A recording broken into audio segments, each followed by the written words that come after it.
Now introducing your 2015 Illini Drive All-Stars. The sophomore social media guru from Naperville, Illinois, Mr. Jeff Omer. Second, the senior co-host and one half of the Twin Towers from St. Charles, Illinois, Steve Bourbon. Third, his counterpart, the always sarcastic and a fan of no team on the show, senior co-host Sam Sherman. Then we have the new guy on the squad whose favorite word is crucial when talking about the Illinois basketball team. Repping small-town Washington, Illinois, senior co-host JJ Wilson. Last but not least, the senior producer from Chicago, Illinois, Torrance Sorrell.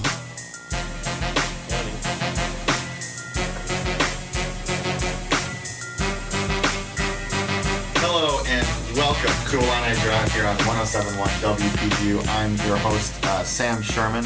In that intro, you hear a lot of names, and a lot of people aren't here that you just heard. Actually, though, Jeff Omer is here, a social media guru. And Jeff, you're not usually here, lately, so it's actually nice to see you. Hey Sam, don't give us a hard time about that. I was here last week. No, but you're here. Today we are missing Steve and JJ, but we have some new faces. It's very exciting. First of all, I want to do a few different congratulations across the board. To my left, it doesn't matter for radio listeners, but it matters to me. We've got Dan Collins, Yes. who will be taking over one of the hosting spots next year on Illini Drive. Congratulations, Dan. Thank you, sir. We've got Kevin McCarthy. Kevin, how are you doing? I'm doing well. How are you, my man? Very good. Kevin's going to be basically doing next year what Jeff is doing this year. And I'll get to you, Jeff. We'll get to you in a second.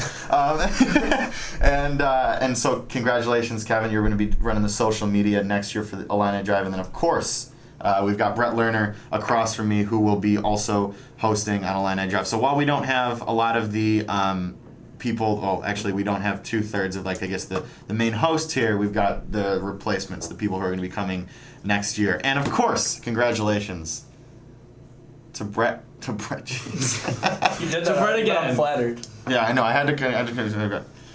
To Jeff Omer, you're going to be producing next year, and I want to say congratulations on that. You're going to be taking Torrance. Is he ready?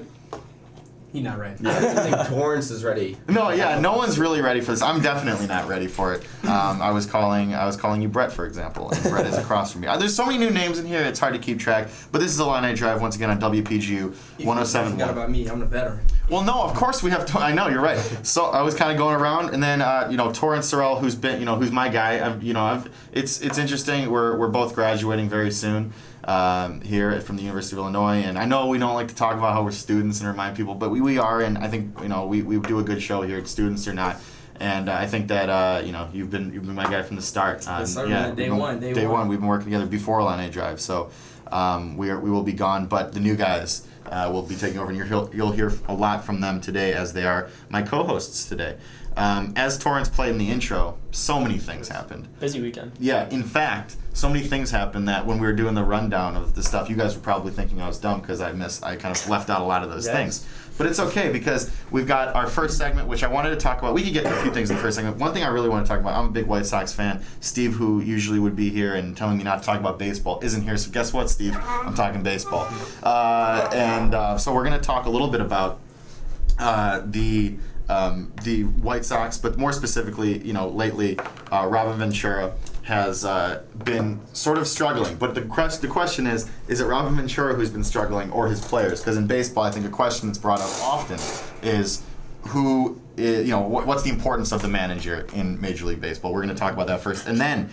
Very exciting. I love when we get to do this. We're going to have, we've been doing this a lot this year. We get to have some members of the Illinois baseball team. We're going to have David Carrion and Michael Hurwitz coming in from the Illinois baseball team, who's won 21 games in a row, just swept Ohio State at Ohio State. They are a ranked team as well. We're going to get to chat with them, and then we're going to close out. The llast segment's going to be fun. We're going to talk about a lot of stuff. We're going to talk about the Mayweather-Pacquiao fight, the big fight. We're going to talk some NBA playoffs. The Bulls and Cavs are starting very soon. 40 minutes. Yeah, the Kentucky Derby happened. The NFL Draft happened last week, or this past weekend. So we're going to get to all that. But starting out, I want to have you guys talk a little bit. Sure. So we have, I'm a Sox guy. Yes. But this is I'm a Sox guy. Yeah, and you're We're a Sox guy Sox guys. We have seen both Chicago teams. This is really kind of related to both Chicago teams. We've seen one get a new manager. with Joe Madden, the Cubs, and they've had some pretty solid success so far this year. And you've got the White Sox, who've had Robin Ventura for a few years. They've kind of revamped that roster, and they're kind of going the other direction. And for me, I'm having a hard time with. I'm sort of starting to think that maybe it's time to change direction in Chicago, at least for the White Sox. Obviously, for the White Sox, the Cubs seem to be doing just fine. What do you guys think? How important is the manager in baseball? I mean, like you said, is it more so on the players or is it more so on the coach? And the thing is, when you look at the Sox recent struggles as of late, it's just been partially very uncharacteristic starts by what you would say Zamarja, Sale. I mean, just the amount of runs they're giving up is just ridiculous. So I wouldn't necessarily say that is on Ventura. If you want to say that he doesn't necessarily have enough discipline or control over the team, I would say that's one thing, but just starting out the year, I'm not necessarily going to put the blame on him just yet until I still see more performances going forward, and particularly from the starting pitching. Yeah, I mean, it is still early, but part of the issue right now for the White Sox is it seems like they just simply have too much talent to have the start that they've had so far, and they brought in so much talent that you were expecting a lot coming into the season. So then you kind of get into the weird spot where these are professional athletes that are paid millions of dollars. They're grown men. They should be able to get along with each other and kind of figure it out, but is it a manager's job to kind of step in and create that mesh between players? And then is that even the issue with the White Sox right now, or is it just a player-by-player situation where some of your pitchers aren't throwing as well and some of your hitters just aren't connecting at the plate? So it's interesting because, on the other hand, I mean, with the Cubs, like you talked about, off to a pretty good start. And, I mean, Joe Madden just seems like he has that aura around him, kind of. He brings a winning atmosphere, and he's known as a cool guy, and he bats the pitcher eighth, and he does this little gimmicky type of thing. So it's interesting that in Chicago you're kind of seeing both ends of the spectrum, which is leading to the debate. Would you say that's the more important thing, is not necessarily managing the lineups or managing the bullpen, but managing the lifestyles of these millionaires who have a lot of money to spend and a lot of time to go traveling around and go hitting up, who knows, the nearest nightclub or party life? And like I said, is it, we could see who's hitting and who's pitching well, and, we might, sit down on the couch and say, oh, this is the right call to the pen to make, or this guy should be batting leadoff today. But is it more or less the changes you make from a managerial standpoint in the ball game or outside? Well, I mean, Kevin, you're a Cub fan, and Brett, I don't even know what. To be honest, I'm a Yankees fan. You're a Yankee fan, so you're fine. The Yankees are having a very nice season so far. No, a fan of nobody, Torrance. So Kevin, you're a Cub fan, and have you noticed? I mean, the Cubs.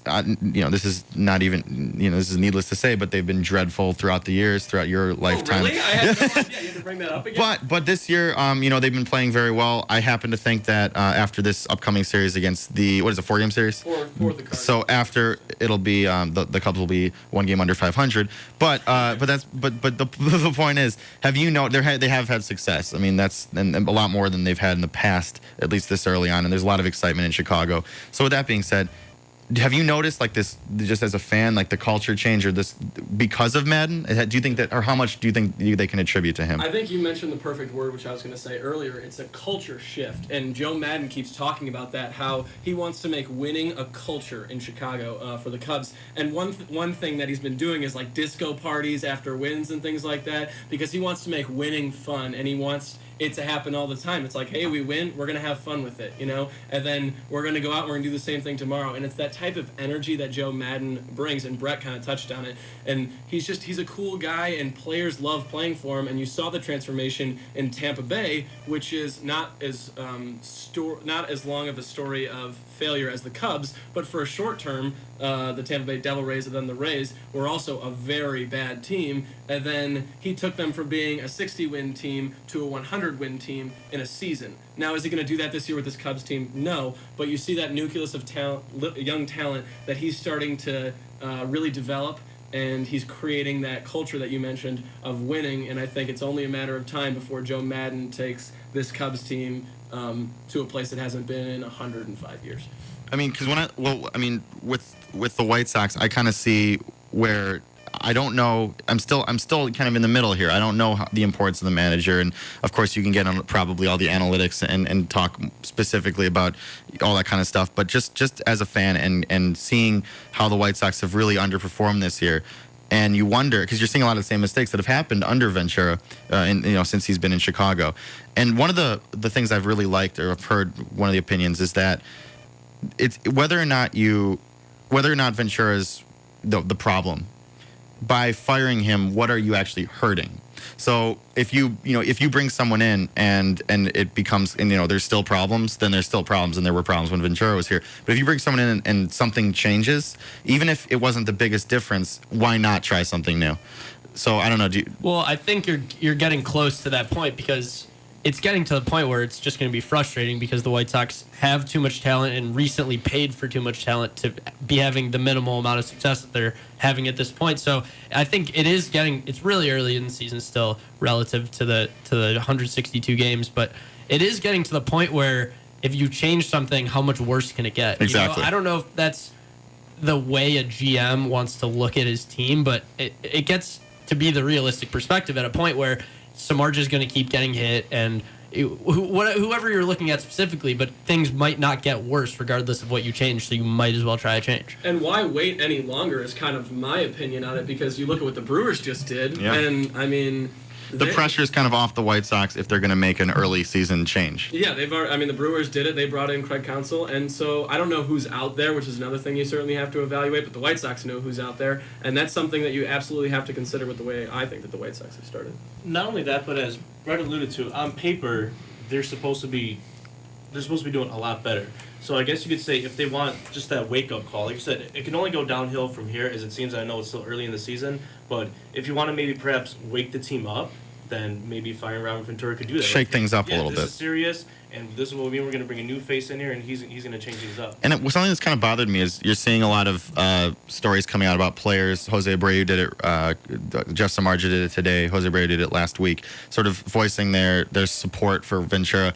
And the problem that I have with that is, what else are they going to say? If a reporter asks the question of, whatever that question that leads to that would be, what do you think of your manager, the impact he's having? They're not going to say anything negative generally. At least now you're not going to see that happen too much. So that to me doesn't say, oh well, the players like him, because they don't. They're not going to. But I think at the same time, if there is a problem there, then it would be being shown on the field.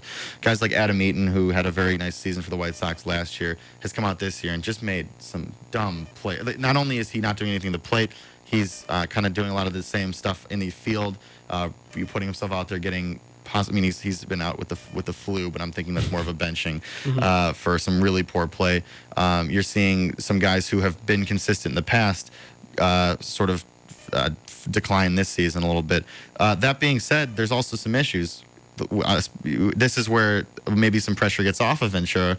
Whereas Rick Hahn addressed a lot of those issues in the offseason, but he didn't get a third baseman, or he didn't upgrade a third base position. He didn't upgrade a catcher. Where the Cubs, they pretty much addressed all of those needs. I mean, there's still some issues, but just like any team, and that's maybe why they're having the success. So there's really the two sides to it here. Well, it also comes to the point of the players, right? I mean, regardless of if you love your manager or not, you're going to say that you're fine with him in the media regardless. But let's just say Jose Abreu, as just a general player, talking from the White Sox perspective, whether Ventura hits him 3, 4, or 5, whether he's DHing or playing first base, those things shouldn't affect his Not play. at this level. Right. Yeah. That when Ventura makes a small move, it shouldn't affect the way the player goes out and play. Now, maybe in spring training, if he was teaching him one thing and trying to change his mechanics and it's not working, maybe that's on Ventura, but that's also so hard from a fan's perspective to see the line that's drawn between manager, player, and the cause and effect between the two, and where they interconnect and where they're totally separate, and how that all meshes together to win or lose. Just in terms of managing a game, how many times can you say this year or even last year you've scratched your head at the decisions that Robin Ventura has made? More than I would have thought. And even you say how many games does a manager? It's like when Joe Madden was hired. I wrote a column about it, and I said, like, how many games does a manager win or lose? Win shares. Yeah, exactly.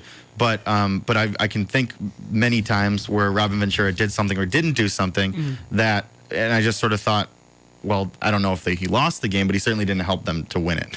Yeah. And I think to answer your original question, I don't think we have to look past last year's World Series champions, right? Because in July of 2014, who did we think the San Francisco Giants were going to win the World Series? I mean, I didn't, absolutely not. And obviously Bochy has done something there that's spectacular, because you look at that, the talent on that team shouldn't have won 3 World Series in 5 seasons, right? And so I think that shows the potential positive value of a manager, but now into this argument of the negative side of it, it's hard to tell it's hard to credit that lack of success. Is it a combination of player, coach? Is it more coach, more player? That's when it gets tougher, I think. There's also manager perception involved too, right? Like, there's no doubt that Joe Maddon's a really top-notch manager, one of the best in the MLB without question. But, I mean, there's been a few times already this year where he's pinch hit in a situation where he totally wasted his last bench player and then brought a new pitcher in, and it just didn't make sense, just as a general example.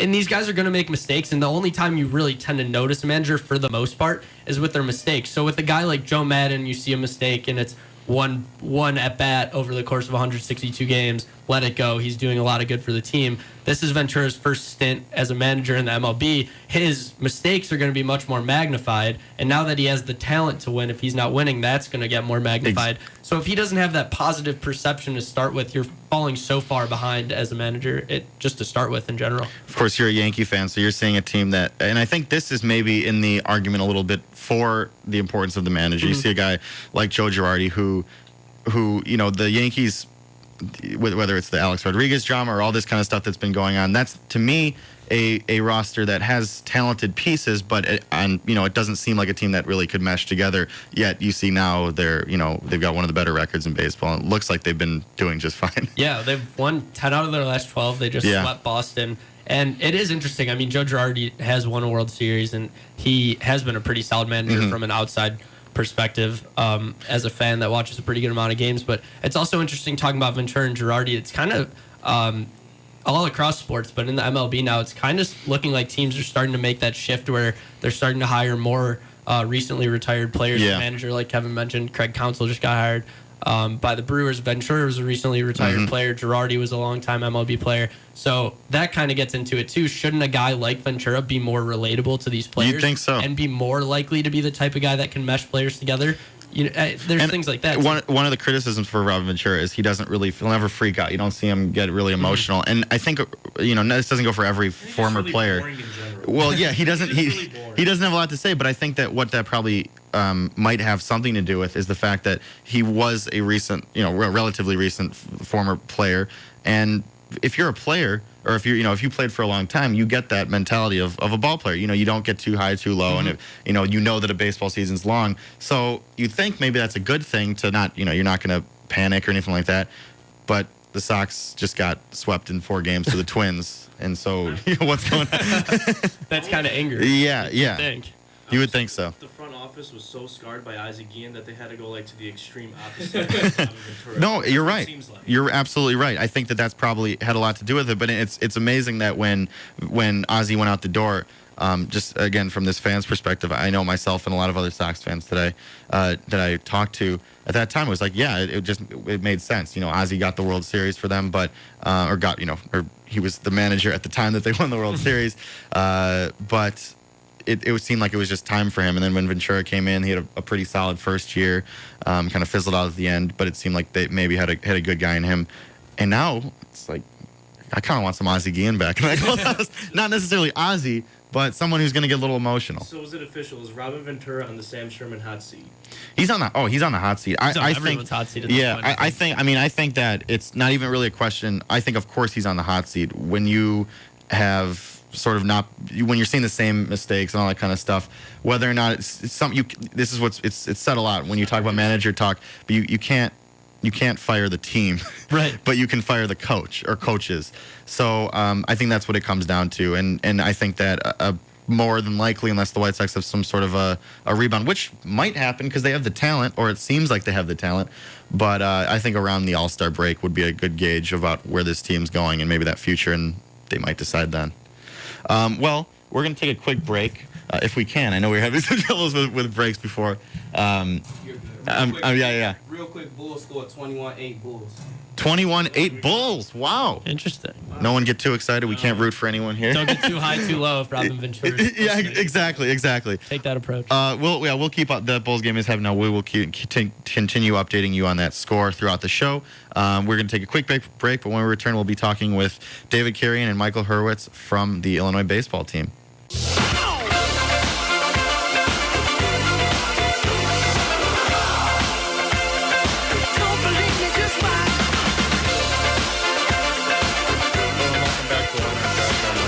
WPGU.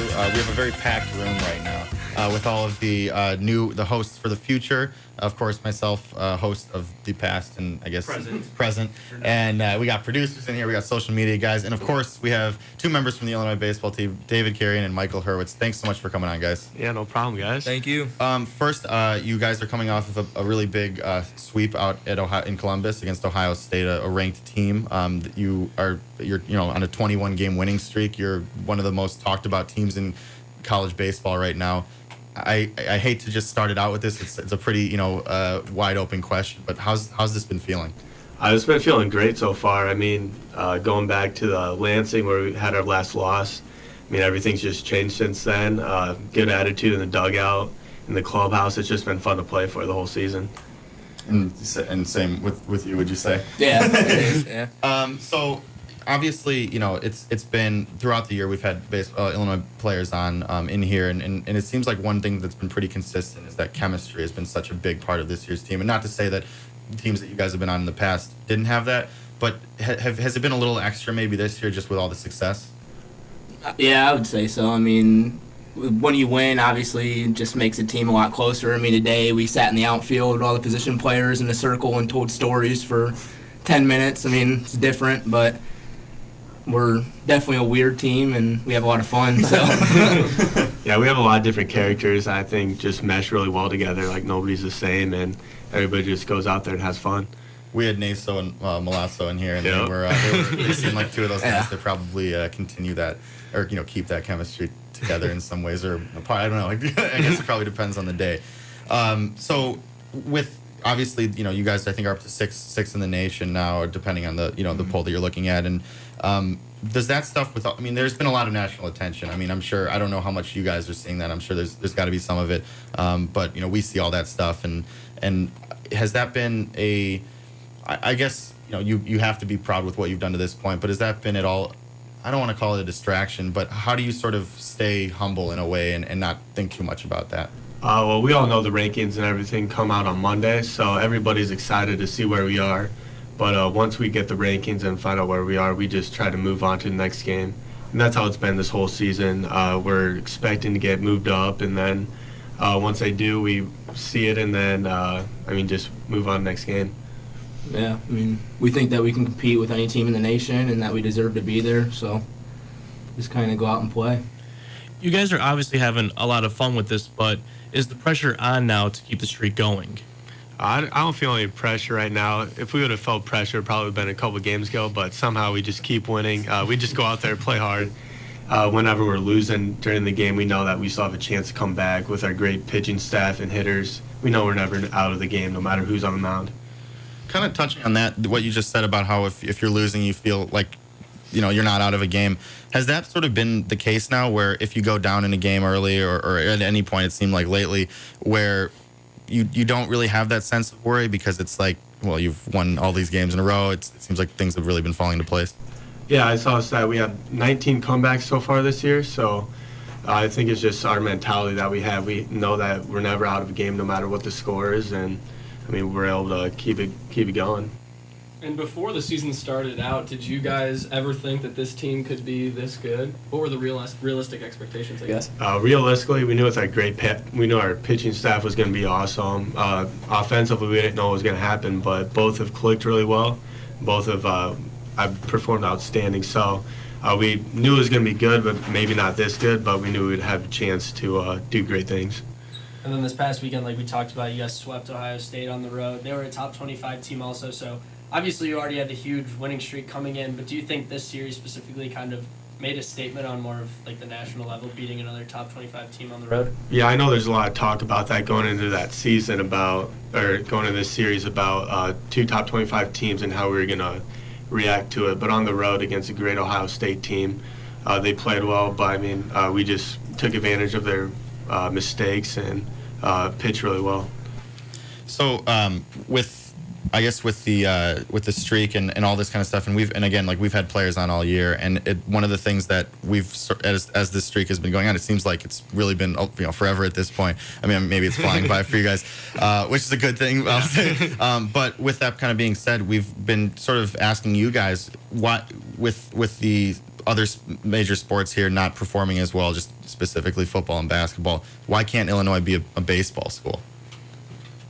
I mean, I guess you guys would probably think it would be. I know NASO all the time, excuse me, tweets that we're a baseball school, get on board. Throw NASO under the bus there. No, it's only him pretty much. But, I mean, we like to support the other teams, but obviously, I mean, we would like to see them do better, but right now, baseball is currently, so. Yeah, right now we know that they're going to end up picking it up, but right now baseball is doing well, and I hope everybody can go out and support that because we go out there and support everybody else, and I mean, athletes supporting each other. And that's the thing. I mean, and we've been saying for a while now, I think we've been really trying to push this baseball school idea. I mean, of course, ideally you'd like all the sports to perform well, at the school, but you guys are pretty dang good. I mean, and then there's really no other way around that. But it's certainly been been fun to watch. Yeah, and what is it like for you guys, speaking of Illinois becoming more of a baseball school, what is it like when you come out on a Saturday afternoon and there's a few thousand people in the stands? It's great to go out there and play in front of especially Illini fans who are passionate about sports. It's nice to go out there, perform well, get some wins for them, and then, I mean, it's just nice to see a sea of orange out there. When and if you guys lose again, how do you feel the team is going to learn to rebound from that? Because it's been a while now. Yeah, I don't. We rebounded with 21 wins after our last Fair enough. Fair enough. After that last loss in Michigan State, we came together and said we don't like this losing thing, so decided to just get rid of it. Has there been anything, just again going back to this chemistry, because I think it's really fun, and we saw it a lot with a lot of the guys that have been in here, but I think, like I said before, Naso and Melasso kind of really characterized a lot of that. But has there been something, like just a fun thing that happens whether you guys are on the road or at home that has sort of been, whether it's like I don't know, it's probably more unofficial, this is going to sound more official than it actually is, but like just teamwork, just bonding stuff that you guys do? But on the road, like before, on the way to the games, Naso, he brings his little blaster box and plays music. He's a designated DJ on the team. So he gets the team going in the mornings, early in the mornings, and then everybody's got their coffee, and then everybody just gets wound up when we get to the ballpark, play Bad Boys, and we know it's ready to go time. What kind of music's on the bus? It's got about everything. Right now, everybody likes Peanut Butter and Jelly, I think it's called. House music song. Oh, okay. So there's a lot of different stuff to play. Yeah, a lot different. But we always end with Bad Boys when we're about to roll into the stadium. I don't know. I'm a big Drake guy. Any Drake ever get played on the bus? Sometimes, yeah. Drake can get a little quiet though, I think. So he's more about your ex-girlfriend. Exactly. Yeah. Thank you. All right. Well, you want to get out on this, Torrance? Yeah. What do you have to say about Drake? I like Drake, but some you can get pumped up with Drake. Some songs though, it just makes you want to just stare at the mirror and just think about what you've done.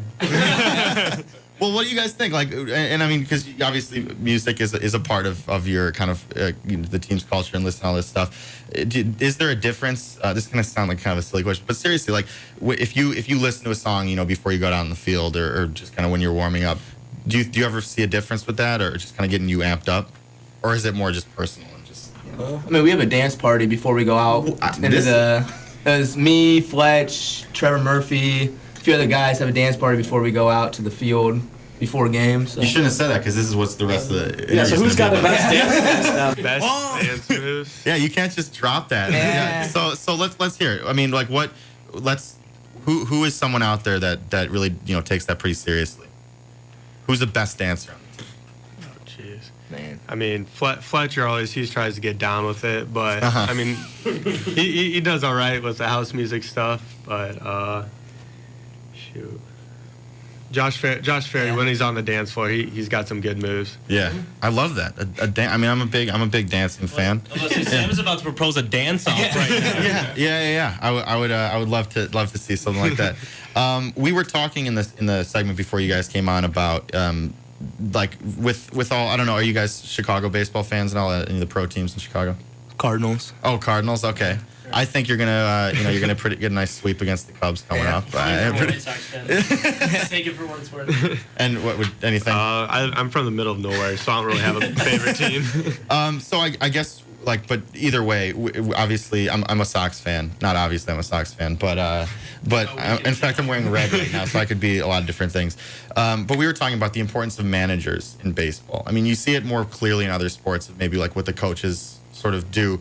But with Robin Ventura and the White Sox struggling and talks of him, being on the hot seat and all this kind of stuff, as players, how important are your coaches to you guys? And I mean, I'm sure there's a level of importance there, but do you see it maybe in other sports being more directly important, or do you think it's all all the same? I mean, I know they get us ready to play. Like when you get out there, obviously they put the best lineup that they think can win, and you have to go out and perform. But like when you practice and stuff like that, I mean, they're very hands-on. Spence takes hitters aside and corrects stuff. Hartleb's very into the catching and pitching, and Drew obviously has put together one of the best pitching staffs in the nation. And I mean, they work very well together in games, and obviously with 40 wins, it's pretty good. So. What about non-baseball related things, just completely off the field, not even practice, just about how does a coach bring together a team the way you guys have come together, and how does he create the winning culture that he has? I just think it's putting everybody in chances, place to succeed. Going down to Dominican Republic, I think that really helped everybody out. It was just us down there, so we couldn't really text anybody. We got to know each other really a lot better, and then coming back here, just doing team activities really helps out. Yeah, and it's because it is sort of an interesting conversation. I'm sure. I mean, I'm maybe at the college level. I feel like there could be more teaching at that level than you see in the majors. But I would like to see my White Sox pick it up a little bit, and if that means getting rid of a manager and switching things up.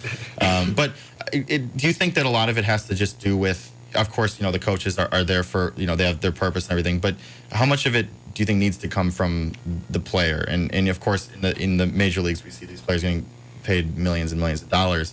Obviously, not the case for you guys at this level, but it's probably got to come from yourself at the end of the day.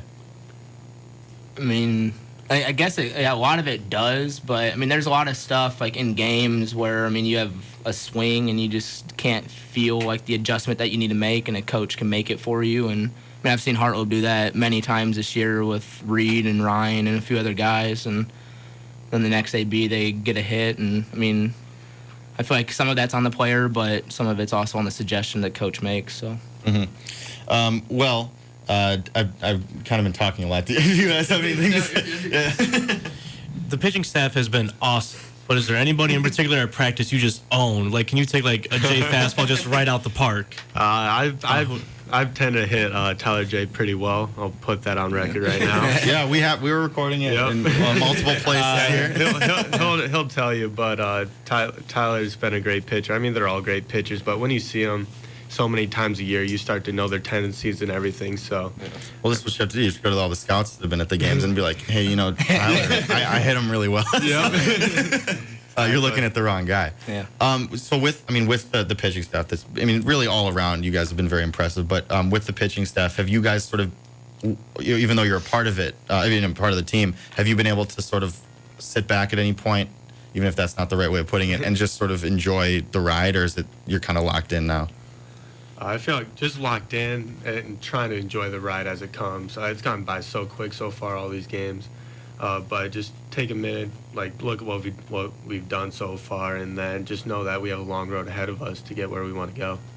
And I know it's one game at a time. Every coach says that, one game at a time. But how hard is it to not look forward to the possibility of going to Omaha in that College World Series, and how is that hitting you guys? I mean, we rarely talk about it, if ever, in the clubhouse or anything. I mean, it'll come up in conversations, but everybody knows that's a goal.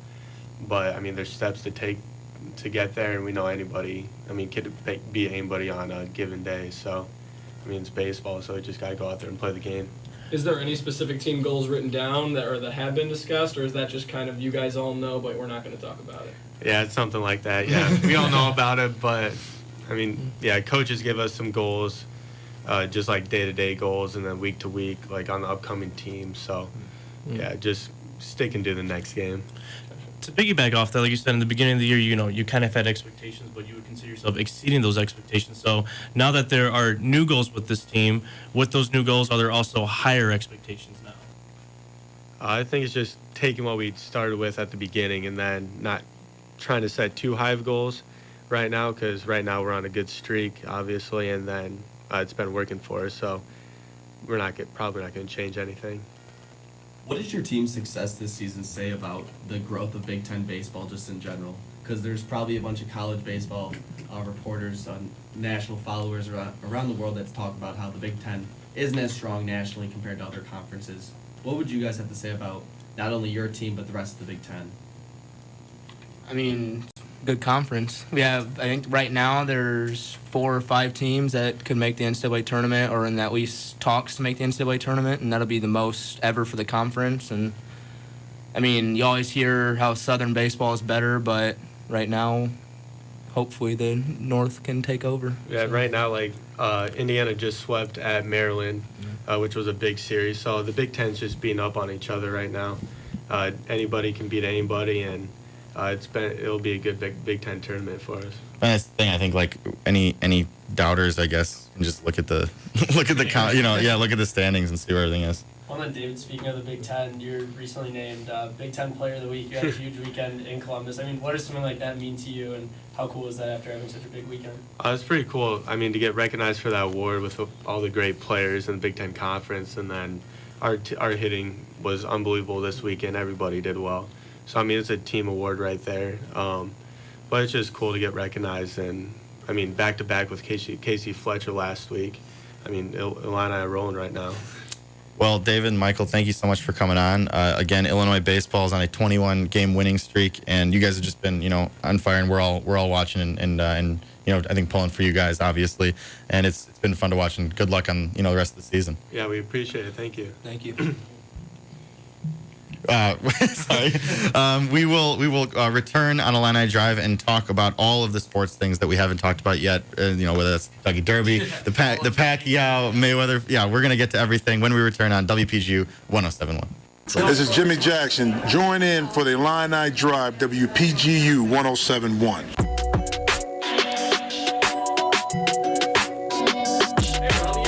Yes, we are. Yes, we are. Thank you for that, Terrence. I always like the music. I feel like it's always in the last segment that you get the best music on here. Yeah, same. Yeah, exactly. Well, he's saving that just for, like we've been saving a lot of the topics that we're going to get to in this last segment of the show. Thanks again to David. Champagne's alternative. They've been so fun to follow this year, and they're really it's that simple, right? To be honest, I mean, really, because you look at the other, there's been a lot of different teams in the spring that we've seen just excel. Especially, it's nice to see that after those fall sports didn't or at least basketball and football, I should specify, didn't do all the great. Football made a bowl, but yeah, there's so many more things to talk about than Illinois for another day. Football. I wanted to open with a really quick story, Kevin. You wanted me to talk about it, so I'm going to talk about it really quick, just because. This is like one of our last episodes of Illini Drive, actually. Maybe. I think we'll be back next Monday. It will probably be the last one next Monday. It will be the last It's basically this. This is either the last one or next Monday is the last one. Straight going. Yeah, exactly. Really quick, I'm the senior. I mean, obviously, Torrance, you're a senior as well. But this was something. I'm the. I was thinking about this. I was writing. I have a column coming on the Daily. I know that's a plug right there. Of tomorrow, it's my final one. I just kind of talked about my time here, and early on, I applied for WPGU to be on the radio. Didn't get the spot, but and after that, I ended up writing at the or doing on-air stuff for the DI Sports. And of course, now eventually hosting Illini Drive, which has been great. But in the email that from the PGU people, when I didn't get the job, they had said, and it wasn't just to me, it was to all the people that didn't get it. It said that they were looking for more edge. So I wanted to tell you guys, just advice from an older, radio guy. Always have edge. Always have edge. And we're gonna close that. I think so. I got some edge to you. So we're going to close out this segment. Well, we have plenty of time left to talk about all this stuff, but just remember, just going with a little edge. Yeah, I think your edge has grown. It has blossomed. Maybe not when you were just a sophomore here, but it has blossomed. I hope that at the and look at this. Now I'm broadcasting on WPGU in some with edge to with edge, exactly. First, I wanted to talk there's so many things. I mean, I don't even think. Well, maybe we'll get. Do you guys know what happened with the Kentucky Derby? I don't. So. I know Tom Brady was there. Then he got a direct flight to go see the Mayweather-Pacquiao. Yeah, that's kind of cool. Good for him. I want to open with the Mayweather. Well, I guess the Bulls-Cavs game is going on right now. What was the last? Last I checked was 37. right before we came back on. The Bulls are up 37-23. Yeah, 37-23. So the Bulls would like to get a couple early wins against the Cavs team that is injured, but has LeBron James. So that's always so they're fine. Yeah. Oh, jeez. Wow. That was a bad run they just gave up. That's really bad. But we'll forget about that for a second.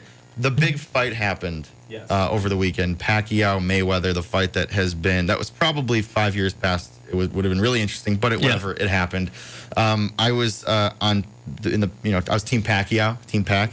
What did you guys have any? First of all, did you guys get a chance to watch it? I know it was sort of it's with those pay-per-view. It's always tough to. I watched, and my first thing was, why did we spend all this money on this? I mean, we waited 5 years for this, and Floyd Mayweather got exactly what he wanted because he got all the money. He dragged out all the interest. He dragged out all that money, and that man got paid, and he didn't need to get paid anymore. He had plenty of money, and so we dragged out this fight. It should have been 5 years ago, and frankly, it was completely uninteresting. It wasn't that. I mean, it went. 12 the hype was interesting. The hype was cool. The 3 hours leading up, all the pre-fight stuff was cool, but the actual fight was terrible. Yeah. Now here's my thing. Torrance and I, we were shooting the breeze yesterday. I brought this up to him. I said, that fight was not the fight of the century. It was the matchup of the century. It was the matchup everybody wanted, not the actual fight, not the rumble. Yeah.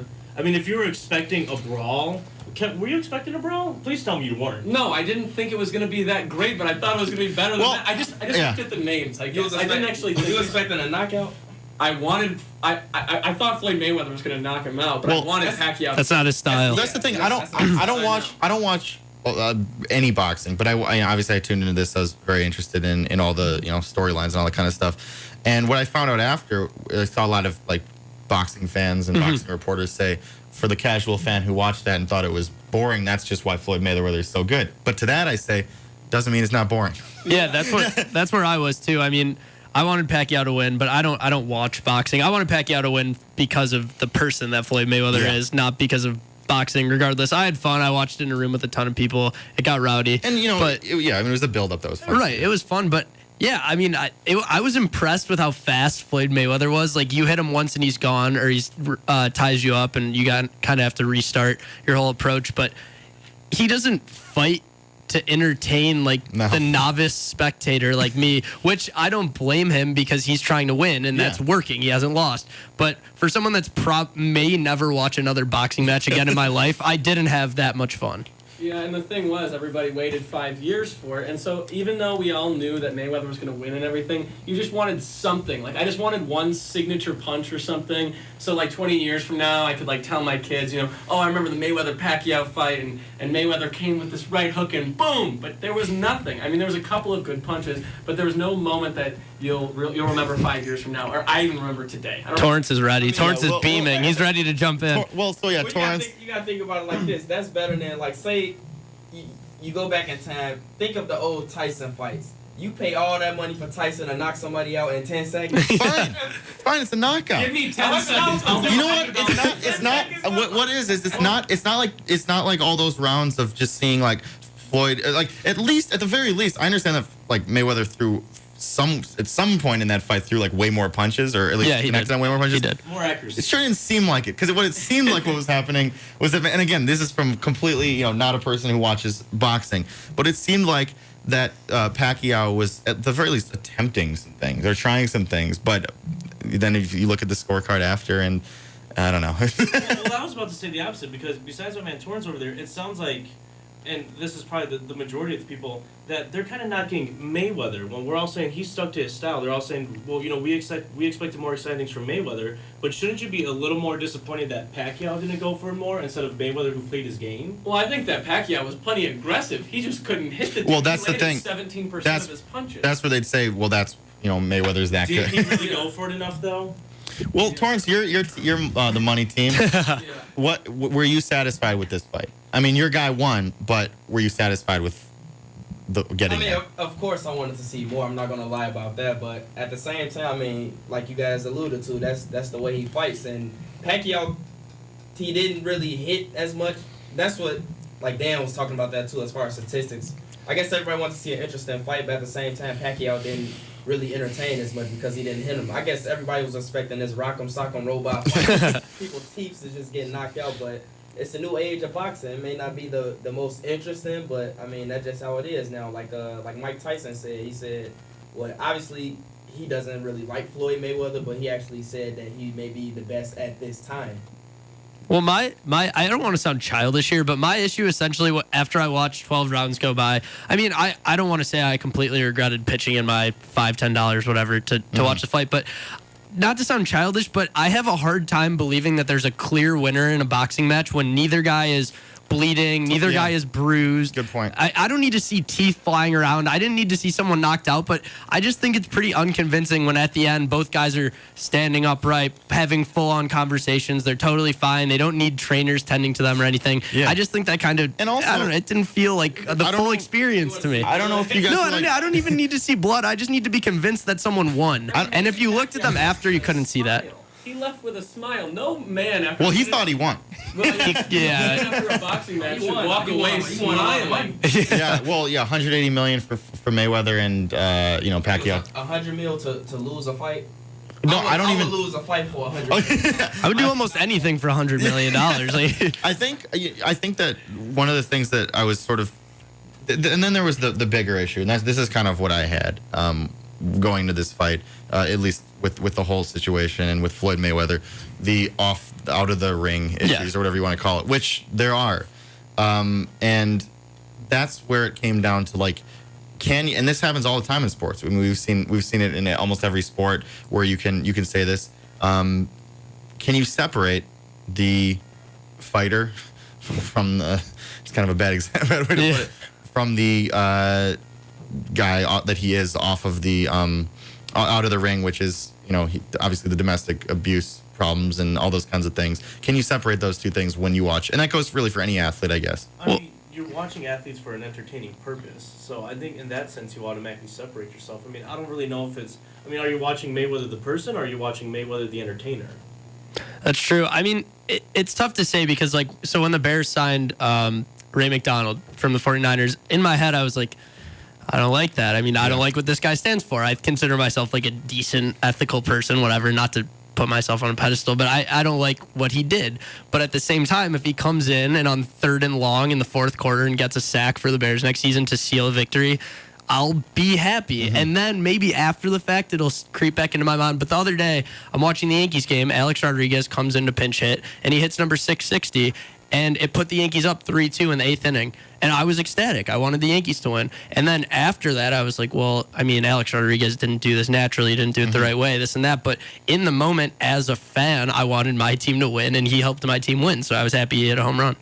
It's certainly, like Torrance, you're obviously a Mayweather fan. I think you must, when you're watching him, you're probably able to separate those things. Yeah, I mean, that's one of the main things I hear from a lot of people, like, why you like him. But like Dan said, he hit it on the nail. It's just a way of separating what's going on inside that square box as opposed to what's going on outside of that. And it's hard, but at the same time, I mean, I could differentiate. I mean, just think of all the other superstars too. I mean, you had even the situation with Kobe back in the Denver case, and is that going to knock the fact that Kobe is instantly going to be, Hall of Fame when he retires? It's just the nature of the sport. But I also feel like, does that make it a problem if it's a winning person? Like, say if the person is a loser, like if it's on a losing team, you're not really doing that much. Would you make it more of an issue? Like if you're not as successful. It seems like a lot of successful people do have those backgrounds, hidden stories. But if that person wasn't successful, would that make a difference? That's a good question. I mean, I just think you have to separate. I'm kind of with Dan and Torrance. I just think you have to separate athletics and off the field in all cases, because you just have to judge them as athletes. Like, I'm a big Tiger Woods fan, to be honest, but I'm just a big Tiger Woods fan when he's playing golf, And I love watching Alex Rodriguez swing a baseball bat. Even now, when he shouldn't be good anymore after those 2 hip surgeries, I still love watching him play. I love watching Kobe Bryant. Well, not anymore, but I used to. I used to love watching Kobe Bryant play basketball, and I just think that you have to separate those because we're judging them as athletes. We don't need to get into ethical talks about them as people. I obviously don't support Tiger Woods' off or his old but probably still off course habits, but he's an incredible competitor and either the first or second greatest golfer of all time. And so I think it's the same thing with Mayweather. I'm just going to look at him as a boxer. I do hate him as a person. But I think that what he's accomplished is unbelievable.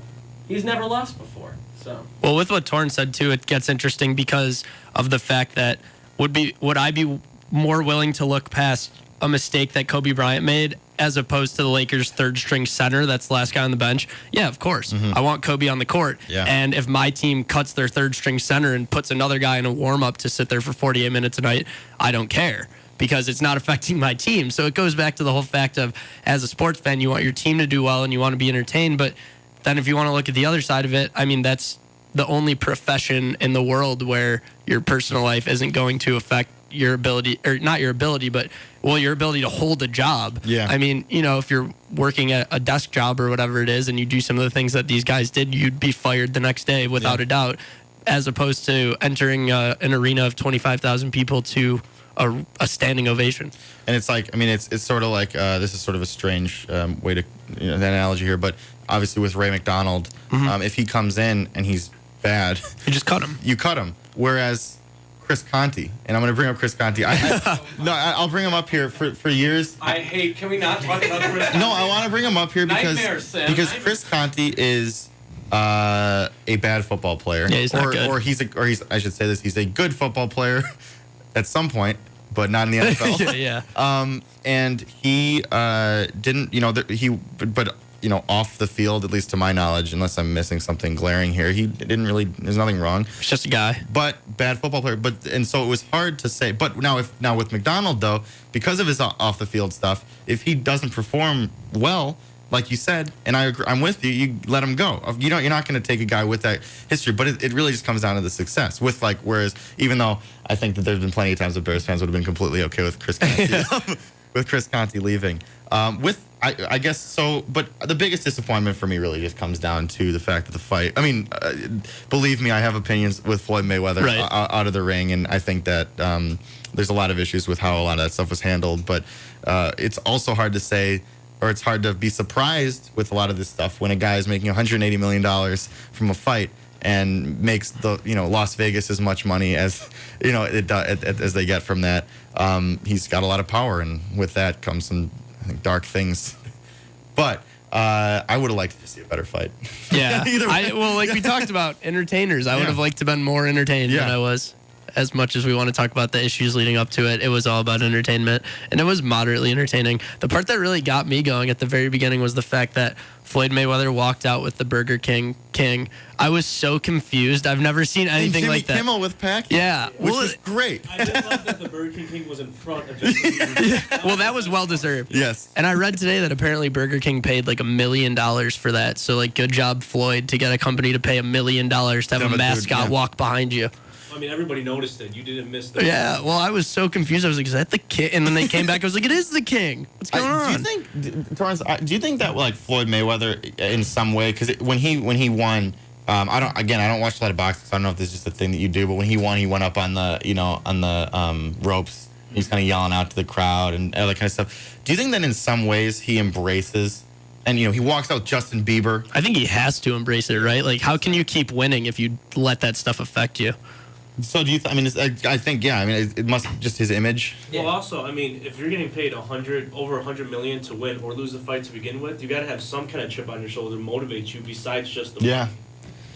I mean that's like a chip. I mean, 80% of the crowd you can see just by the chants. There was a lot of Manny chants. I didn't hear much TMT or Mayweather chants. He was getting booed. Exactly. So it was kind of like an in your face, wouldn't you say, Torrance? That was pretty much exactly what I was going to say. I mean, he's used to. I mean, at the same time with Pacquiao being a quote unquote underdog, Mayweather knew that he had a lot of people against him in that fight, just because he often has people saying, "Oh, you haven't fought top-notch people, or just your attitude too cocky. You don't play the game the right way. But I mean, I feel like he had just as much as a chip on his shoulder as Pacquiao during that fight. I think that's why he came out hungry. And I think They say he didn't have enough edge. Exactly.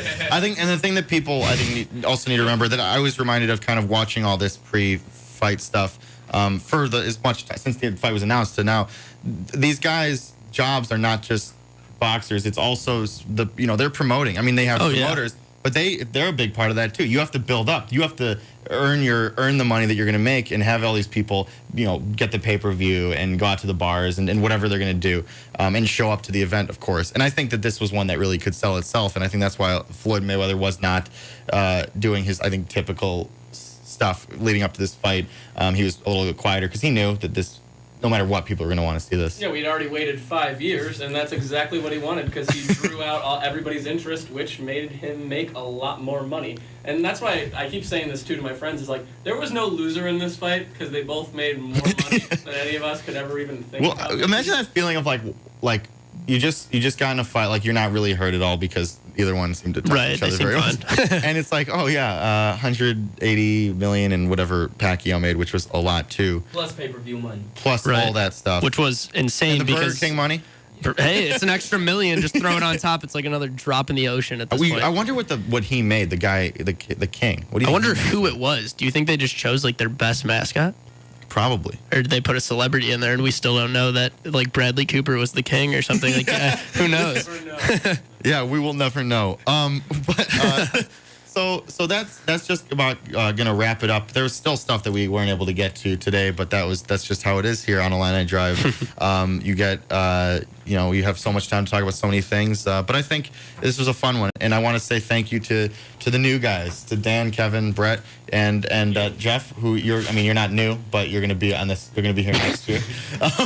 And congratulations again for getting a spot on the show. And thank you. It's I know Torrance and I mean we've had so much fun with this, and I get more emotional, but I'm pretty sure there's gonna be a show next week. I can't quite call this the last one. Tissue box right here, dead center. Yeah, exactly. So today we talked about Robin Ventura, Joe Madden, the importance of the manager in baseball. We talked to the Illinois baseball team, members of the Illinois baseball team, David Kirian and Michael Hurwitz. We talked. They head of their 21. I can't say it enough. 21 game winning streak. It's unbelievable. They're ranked 6th in the nation. Go out to see them. They've got 2 home series coming up, right? Yep. So yeah, go out to the park, see them, and then of course we closed out with talking about the big fight last week. That was sort of boring. But that'll do it this week for Illini Drive. I'm Sam Sherman, joined alongside Danny Collins, played by Al Pacino, played by Dan Collins, Kevin McCarthy, Brett Lerner, Jeffrey, can I call you Jeffrey? Jeffrey Omer, my guy, Jeff Omer, and Torrance Terrell. You guys happy? You all good? I don't get a my guy. Can I get a my guy? Jeff's my guy. You gotta earn that. You can't just jump in here after one day. Some title, anything? You're like on deck. You're on deck. Okay, sounds good. I'll take that. Well, enjoy the rest of your week. The weather, the weather was beautiful today. This beautiful this weekend. Should be beautiful, but hey, we don't really know what that's going to be like. And we'll probably see you next week. I'm going to say it. We're going to see you next week. I said it. It's locked in. This has been Illini Drive on WPGU 107.1. Thanks so much for tuning in.